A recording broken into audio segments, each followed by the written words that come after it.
Hello everyone, welcome back to the channel. In today's video, we are diving into how to win a dispute in Whop 2025 using the Dispute Fighter tool.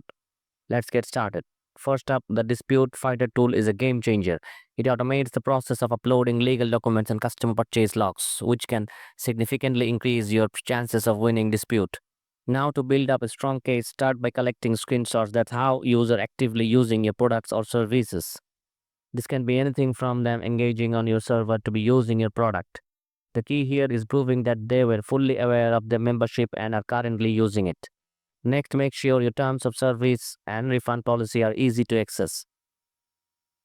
These documents play a crucial role in resolving disputes, so ensure they are readily available under the legal settings. Once you're ready, head over to the Finances tab. From there, select Disputes and click on View Details. This is where you'll submit all the necessary documentation for your case. And finally, keep an eye on the disputes page to stay updated on the progress and outcome of your submissions. And that is it.